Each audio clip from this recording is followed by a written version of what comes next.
Assalamualaikum warahmatullahi wabarakatuh.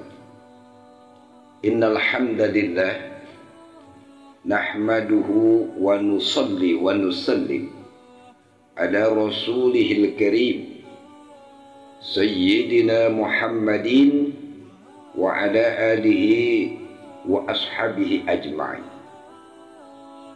Pendengar YouTube yang dimuliakan Allah Subhanahu wa ta'ala, ada sebuah hadis yang menerangkan tentang 5 keistimewaan orang-orang yang berpuasa yang tidak diberikan terhadap umat-umat terdahulu selain umat Nabi besar Muhammad SAW. Ada sebuah hadis an Abi Hurairah radhiyallahu anhu qala qala Rasulullah sallallahu alaihi wasallam wa'tiyat ummati 5 khisalin fi ramadana lam tu'tahunna ummatun qablahu khudufun famis saimi atyabu 'indallahi min rihil misk wa tastaghfiru lahumul hitanu hatta yubtiru wa yuzayyinu Allahu 'azza wa jalla kulla yawmin jannatan thumma yaqulu ya ibadiyas salihun an yulqu anhumul ma'unata wa yasiru ilaika wa tusaffadu fihi maradatus syayatini fala yakhlusu fihi ila ma kanu yakhlusuna ilaihi bi ghairi wa yaghfiru lahum bi akhiri layla. Qila ya Rasulullah ahiya laylatul qadr? Qala la walakinna al-'amilu innama yuffa ajruhu idza qada 'amaluhu. Rahu Ahmad wa Wazari wa Baihaqi. Ada 5 keistimewaan yang diberikan Allah Subhanahu wa ta'ala. Dari hadis tadi yang saya baca, 5 keistimewaan tersebut tidak diberikan terhadap umat-umat terdahulu selain umat Nabi besar Muhammad SAW. Mana yang 5 tersebut? Keistimewaan yang pertama yaitu khulufu famis saimi atyabu 'indallahi mir rihil misk, yang artinya bahwa bau mulut orang yang berpuasa terjadi dalam keadaan lapar adalah disukai Allah daripada wangi kasturi. Hadis ini menyimpulkan kata-kata ini ke dalam 8 penafsiran. Baik kita lihat di dalam Syarah Al-Muwatta ada 8 penafsiran, namun 3 penafsiran saja yang kita ambil.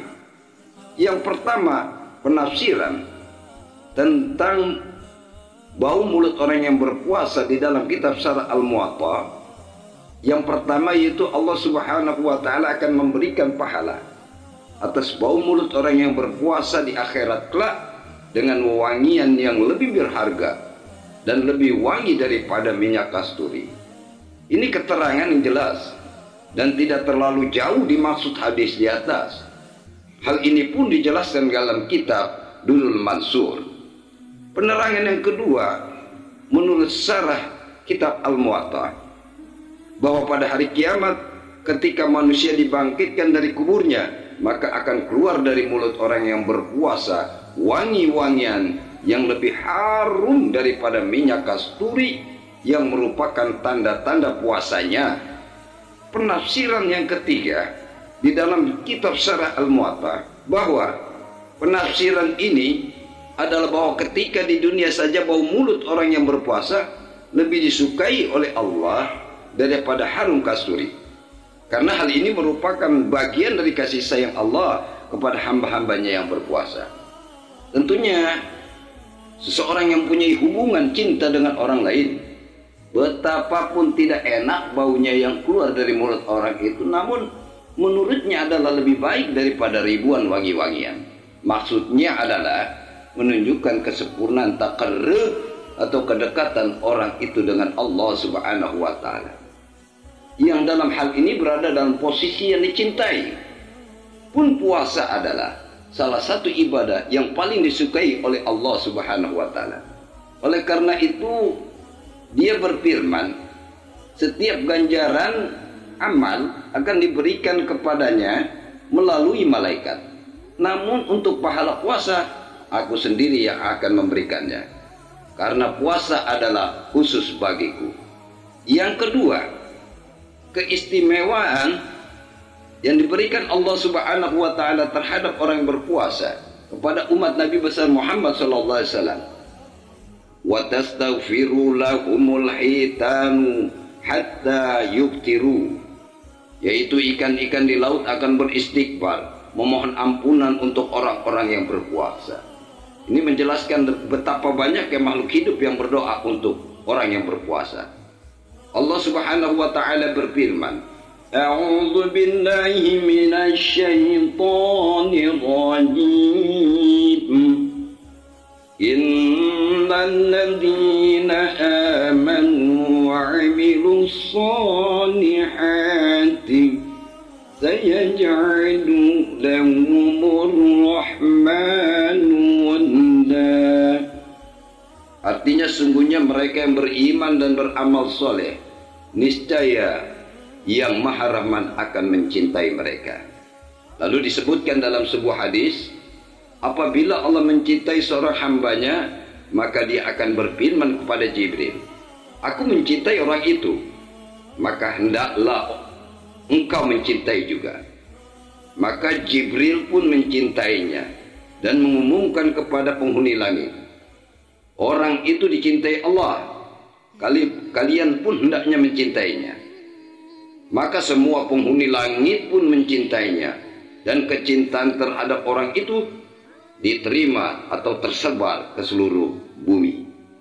Ini adalah suatu kaidah yang umum yang biasa seorang akan cintai oleh orang-orang yang dekat dengannya. Tetapi di sini cinta begitu tersebar, bukan hanya di sekitarnya, bahkan hewan-hewan di hutan dan ikan-ikan di lautan pun mencintainya.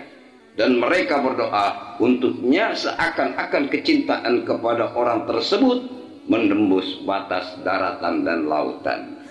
Keistimewaan yang ketiga bagi orang yang berpuasa adalah wa yuzayyinu Allahu azza wa jalla kulla yaumin jannatahu, yaitu dihiasi surga, diperuntukkan bagi orang yang berpuasa. Tentunya banyak sekali hadis yang menerangkan hal ini, dan sebagian riwayat terangkan sejak permulaan tahun surga telah dihiasi untuk menjambut kedatangan bulan Ramadan. Dan inilah adalah suatu kaidah bahwa semakin penting kedatangan seseorang, maka semakin banyak persiapan akan dilaksanakan. Seperti pernikahan misalnya, beberapa bulan sebelumnya telah dipersiapkan. Keistimewaan keempat adalah Allah Subhanahu wa taala membelenggu setan-setan sehingga perbuatan maksiat akan berkurang. Tuntutan dari curahan rahmat dan semangat serta banyaknya ibadah di bulan Ramadan yang penuh berkah ini adalah untuk mengusir setan. Karena di bulan ini setan berusaha sekuat tenaga untuk menggagalkan dan menghilangkan puasa, sehingga kemaksiatan merajalela di muka bumi, bahkan sampai melampaui batas. Walaupun tidak tampak jelas, tapi secara umum terlihat berkurangnya perbuatan dosa. Berapa banyak para pemabuk yang meninggalkan minuman keras pada bulan ini. Berapa banyak kemaksiatan yang biasa dilakukan secara terang-terangan terhenti karena keberkahan bulan ini. Kalaupun masih juga ada perbuatan dosa, hal itu bukanlah suatu perkara yang sulit dalam memahami hadis tersebut. Lalu yang kelima, keistimewaan orang yang berpuasa adalah wa yaghfiru lahum bi akhiril laila. Qila ya Rasulullah, ahiya lailatul qadr? Qala la, walakinnal amilu innama yuwaffa ajruhu idza qada amaluhu. Yang artinya bahwasannya pengampunan yang dihadiahkan bagi seluruh orang yang berpuasa pada bulan terakhir bulan Ramadan ini menerangkan dan diterangkan di dalam suatu riwayat sebelumnya. Karena malam yang paling utama di bulan Ramadan adalah malam Lailatul Qadar. Maka para sahabat mengira bahwa karunia sebesar itu hanya diperuntukkan bagi malam Lailatul Qadar saja. Tetapi Rasulullah SAW memberitahukan kepada mereka bahwa keutamaan Lailatul Qadar adalah suatu yang terpisah. Sedangkan keutamaan yang diberikan pada akhir Ramadan ini adalah sebagai karunia bagi orang-orang yang berpuasa dengan baik hingga akhir Ramadan. Itulah 5 keutamaan atau keistimewaan pada bulan Ramadan yang diberikan oleh Allah Subhanahu wa taala bagi orang-orang yang berpuasa. 5 keutamaan bulan Ramadan menjadi motivasi bagi shaimin dan shaimat sehingga bisa hal tersebut tercapai ataupun didapatkan. Amin ya rabbal alamin. Cukup sekian. Assalamualaikum warahmatullahi wabarakatuh.